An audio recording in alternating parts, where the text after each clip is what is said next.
Welcome to Transbiblical, a podcast where we talk about how gender variation is as ancient as stories about creation. In fact, that's the very first sentence in the new book, Transbiblical. My name is Katie E. Valentine. This is a limited series podcast, and I'm going to bring you authors and friends of the book to talk a lot about gender identities like transgender, non-binary, and so much more, all in conversation with the Bible and other ancient texts. Let's get started. Hi, everyone. Welcome back to another episode of Transbiblical. This time we have a wonderful guest, Mack Griffith. Hey, Mack, how are you? I'm good. How are you? Thanks for having me.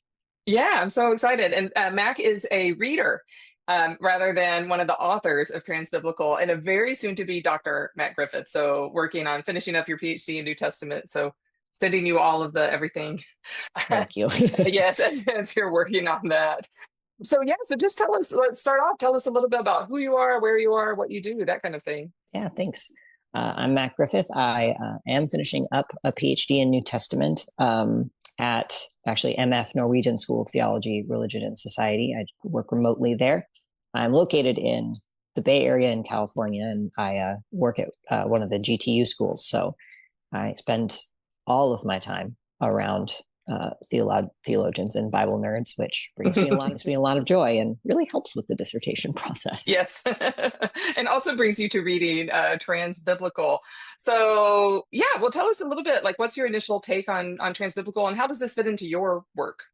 Yeah, I thought the book was super helpful. One thing I really appreciated is just like the wide diversity of approaches in the book. I think that it's really important that transbiblical studies doesn't become this sort of one thing. It doesn't pretend to be a monolith, just like trans people were not a monolith. So I think it's really important that the approaches we take to the Bible also are so diverse. And I think transbiblical has so many different approaches that I think is a really cool mosaic to look at the Bible through trans lenses and with trans perspectives in mind. I think that's really helpful.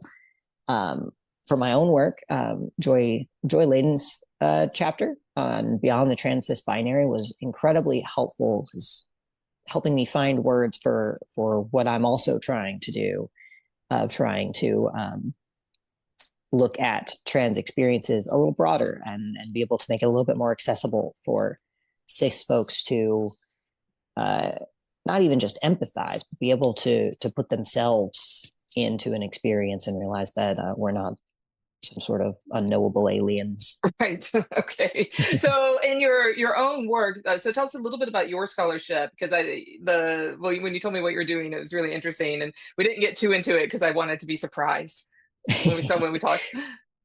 Yeah, so I'm doing trans interpretations of recognition scenes in the Gospel of John. So I'm looking at a couple of different scenes and series of scenes, like the man born blind and doubting Thomas, and the arrest and trials of Jesus, and looking at these recognition scenes where Jesus is putting forth his identity and hoping that the people around him are going to recognize him with varying levels of success. I think it's really interesting and powerful for talking about trans stories, because up until, I think, with doubting Thomas, Jesus's body doesn't come into it too much. It's his words, it's his actions, it's how he's portraying himself. Lots of words in the Gospel of John. Lots of words, which I love the Gospel of John for that reason. I love Jesus' monologues. I think they're fun. And the I am statements are just so powerful, I think, for talking about self-identification and being able to say who you are. And not everybody believes, but some people do. And I think that those are really powerful stories. So I'm really enjoying looking at the stories of Jesus through a trans lens, because also, as a former fundamentalist Baptist, being able to read Jesus through a trans lens it feels like resistance in a really cathartic way. So if you don't mind, tell us just a little bit about how you go from being fundamentalist Baptist to working on trans theories in the Gospel of John now. Yeah. In 30 seconds or less. No, take your time. But yeah, so I grew up in a fundamentalist Baptist context and really loved it growing up there, was really good at it. learned a massive amount of the Bible in that. And I'm really thankful for that because it made me a Bible nerd forever. But when I was in high school and started to realize my own queer identity, that quickly became not really an option for me anymore. Not to mention the fact that I really liked to study the Bible in ways that aren't particularly encouraged in that context. Okay. So I had a lot of questions about the Bible, intellectual questions about the Bible and how it came to be, and taking the Bible literally, and things like that. And then realizing my own queer identity, I didn't fit anymore. But I couldn't leave my faith. I couldn't leave Christianity entirely. That was too important to me. So I went looking for how I could stay. And I deconstructed a bunch of stuff and realized that now that I was no longer a fundamentalist, I could study the Bible. And I think it's kind of funny that I also didn't think that studying the Bible on a higher level was possible because I was socialized female. And then I was like, oh, wait a second. I don't believe that I have to be a man in order to study the Bible, but I am also that. So it's sort of an odd back and forth on that. But I like to say that people should be actually really relieved. They really wanted me to be straight, and in a way it kind of worked, which is not really what they were going for. Yeah, you had to deconstruct the Bible, gender, and like male hierarchy all within a short at the period same of time. Yeah. And then I went to Vanderbilt Divinity Schools, where I got my master's, and met my wife out there, and that was like biblical studies culture shock. I had already done a lot of deconstruction, but I had never been around religion, gender, and sexuality before. But I was in their Carpenter program and working with Amy Jo Levine and exploring gender in the Bible for the first time. And I went into it with this idea of like, I'm going to figure out how to defend trans identity using the King James version of the Bible. That was my initial plan. And then decided, no, I don't think I need to do that. Actually, I'm going to do something a lot more fun. And I instead ended up writing on a trans interpretation of John the Baptizer in Luke. Oh, very cool. Yeah, that was a lot more fun. Well, it may be just for listeners who are kind of unfamiliar, like what authors and the contributors to the book, and Mack as a newer scholar, it may be helpful just if we talked about, because I haven't talked about this in any of the other episodes, like what the heck we do, because a lot of people think we're like in a glorified Sunday school. Yes, all the time, or sort of like praying over the Bible all the time, which can happen. You might have prayers of desperation from time to time about like what does this mean. So yeah, and I think your experience is actually like pretty typical. A lot of people get to seminary and all of a sudden they're studying the Bible in a way they've never studied it before. So like in a nutshell, what do you do in an average day when you're writing and researching? What does that look like for you? Bang my head against the wall a few times, Right. No, I think for me, what I do is I'm looking at these texts, and coming from my context, there was only one way to read texts, and it was as literal as you could possibly get it, with some notable exceptions, of course. And so now when I go to a text, when I'm doing trans biblical interpretations, I'm looking at it and I'm looking for angles to look at the text and to say, okay, so what's happening here in this story? What do I think? In the case of my master's thesis, looking at the Luke story about John the Baptizer and trying to understand, I take more of like a narrative approach. So I'm looking at the story and the plot and what's happening here and how are the characters interacting, and then looking at it from, I think it's really important to do biblical studies as if people actually read the Bible and are impacted by it. And so for me, I then look, okay, so how are communities interpreting this text, and what is the outcomes of those interpretations? How have they caused harm? How have they been life-giving to communities? And is there something that maybe we've missed that we haven't seen before? Yeah. Yeah. And so like my approach is somewhat similar. And so listeners, what we do is a lot of ancient language work. You're looking up stuff like the way things have been interpreted for the past 2,000 years, which takes a lot of time. And then we're also looking at like, how is this relevant today? Yeah. Right. So it's a lot more than Sunday school. In fact, it like doesn't resemble Sunday school at all. Sunday school should be scared of us. Yeah. No, it does not In a resemble good way. Sunday school. Sunday Except the school is Sunday schools that great. I teach. But yeah. I love Sunday school. I think Sunday school is great, but Sunday school is not the same. Yeah, not the same. So it's great. Well, tell us a little bit about um, why, I think we've talked about it, but maybe just go into it a little more, like why trans lenses and the Bible and reading the Bible from transgender perspectives and so many different ways that we can do it. Why is that important for us now? I mean, one, the obvious. There's so much false rhetoric and lies and terrible press and media out there about trans people right now. And sadly, a lot of it has its roots in biblical interpretations that have perpetuated these misinformation and saying that trans people are abominations and all of that terrible stuff. And as much as my friends sort of laugh and say that they don't really understand like why I'm still in Christianity in like a faith context plus being a scholar.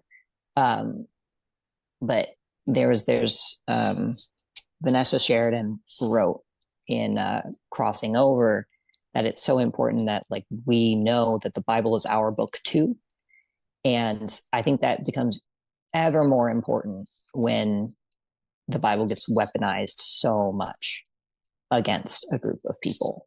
And right now, doing trans interpretations feels like resistance to me. And so I think that that's really important, showing that I'm not going to give up my faith tradition. I'm not going to give up the Bible. I'm going to keep studying it, and say what you will, I'm here regardless. I think it's just so important right now.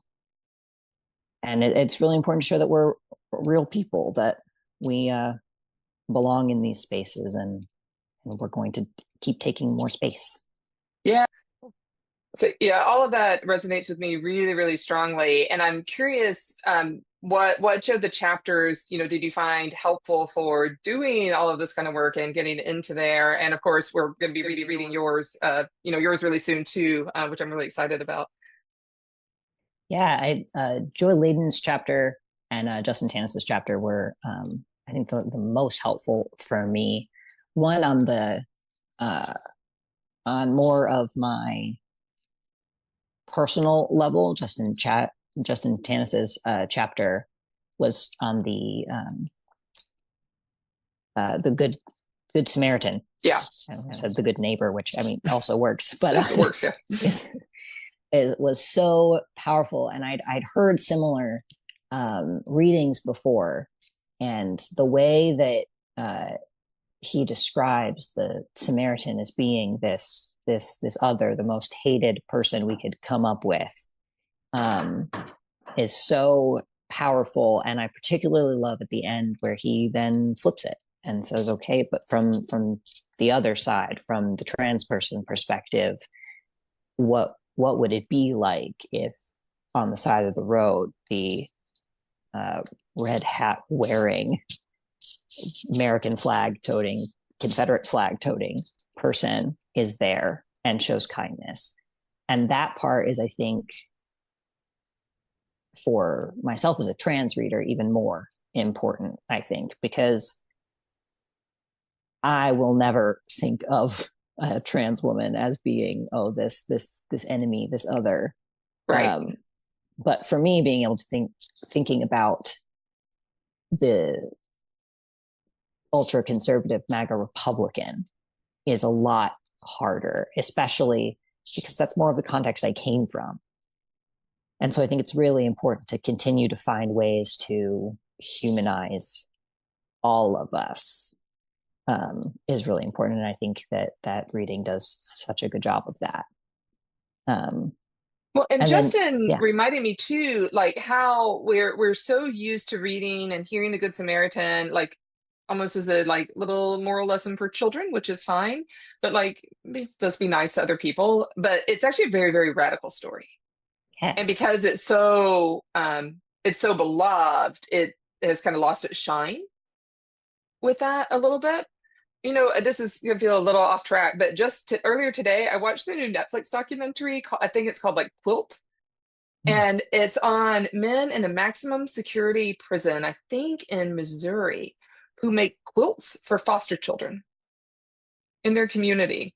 And it was just such the reminder that everyone has a story that's bigger than the sum of their parts, right? And the Good Samaritan, for me, reading Justin's chapter on it was also helpful, just as the reminder that the person who I know is actually my enemy, they say they don't like me, right? Like it's not hard to identify. There's people who are actively, tell me all the time, you're leading people to hell. This is etc. But if I can see Christ in them, which is I am human and I can't always do it.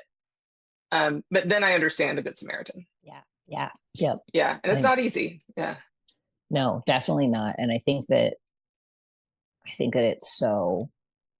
I think that you're right that the story is just so sort of ingrained in any of us who did go to Sunday school. We've heard the story a million times, and um, I always think it's interesting who we put our selves, whose shoes we put ourselves in.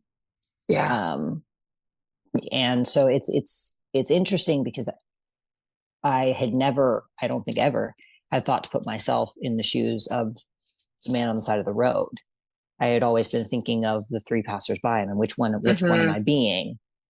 But being the one on the side of the road and opening my eyes and this is who I see, that is also such a different way of reading that story and approaching that story and looking at the lessons from it. Lovely. Well, and then I think you were going to give more shout out to Joy Ladens. Yes, Yeah. such a fantastic chapter. The Soul of the Stranger is was such an important work when I was working on my master's thesis for me, um, and moving into my dissertation. So important, and so I was so excited when I saw she had a chapter in this book, and it did not disappoint. It's fantastic. Um, I love the way she talks about reading things from a trans perspective and broadening what that means. Um, as for myself, I sometimes get frustrated when um, when I feel like things are a little too focused on medical transition for trans Yeah. people and bodies and that trans bodies look a specific way or all trans people do certain things to their bodies and things like that because we're all so different and some people don't or can't access that care. And so I think broadening it not only feels more um, inclusive, I think, to me for the whole trans community, talking about these moments of slippage between these roles and categories that are assigned to you and who you actually are. Yeah. One, I think that's so much more representative for me of the trans community. And when I describe that to a cis reader, because both of my dissertation advisors, neither of them are trans, and I spend most of my time explaining what I'm doing to cis folks, and Mhm. those are all things that those are experiences that they can resonate with more and understand more and be able to sort of put themselves in those experiences and in those shoes, which I think is so, like I said, important and helpful, especially right now, because I find that a lot of the people who have the hardest times understanding that I'm trans and trying to figure out what that means, I'm the first trans person they've ever met. And Okay. so they That they they know of, can't they yeah, that they know of or exactly. they know of, yeah. Yeah, exactly. Um, and so I try to be a person who's very open about my experiences, but it's always very hard for them if they can't imagine it. They can't put themselves in that position. Like I don't know what it would be like if I just woke up in the morning and thought I was supposed to be a woman. I was like, okay, but can you look in the mirror right now and think, well, and everyone else saw you as a man, would that be correct either? And they're like, oh, well, no. And like, yeah, that's the point. Right. Yeah, you've walked right into it. Good job. And so like that's so I think that her broader approach to reading from a trans perspective is so important. And I really appreciate the work that she describes doing in there of talking with trans and cis people, of learning to read texts from this perspective. Because trans perspectives have so much to offer biblical texts and biblical interpretations. And I don't want it to just be this niche approach that a handful of people do in a side room at SBL. I want it to be a bigger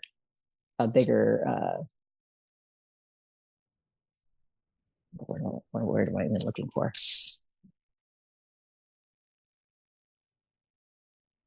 I don't know.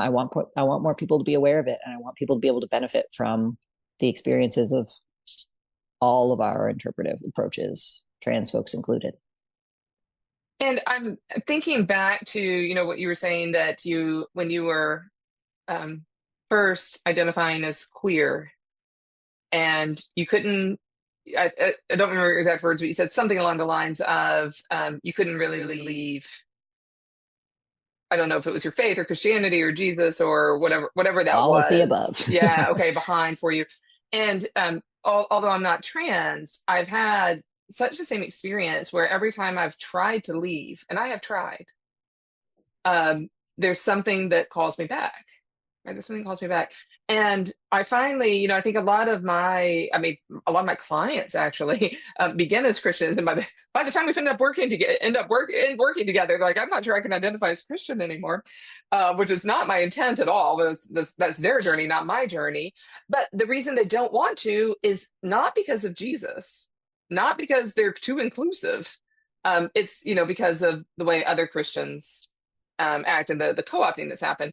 And so I know my response is always, well, I'm not letting someone else define my spirituality and how I approach the world. I don't know if that resonates with you, but Absolutely. Yeah.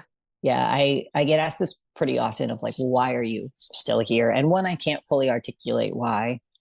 Same thing of just there's something that won't let me go. I'm in this, and I'm apparently staying.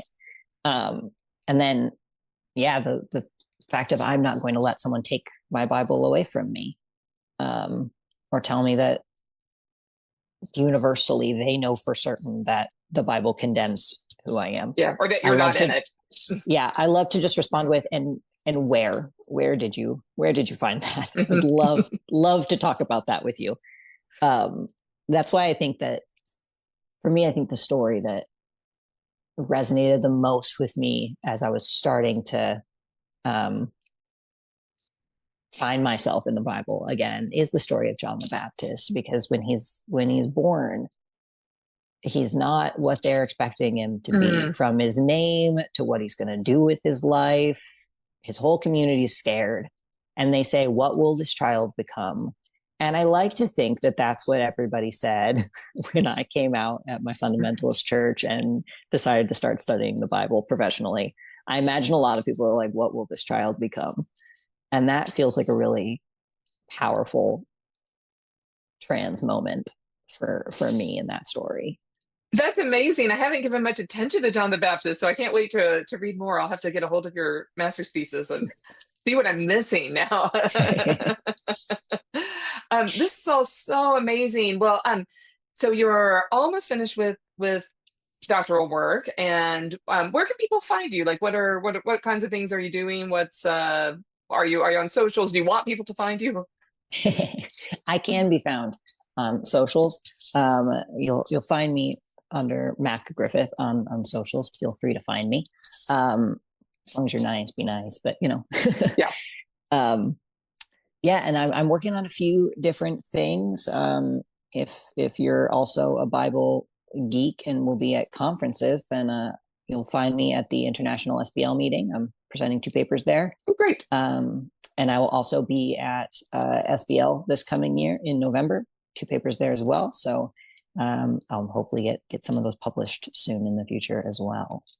Nice. And what socials are your favorite so we can make sure we provide links? I'm much more of an Instagram person. Okay, I'm a Facebook and an Instagram person. So that great. is, All right. Yes, we'll make sure we link to all those in the show notes. Well, is there anything that I didn't ask that I should have asked that you want to talk about?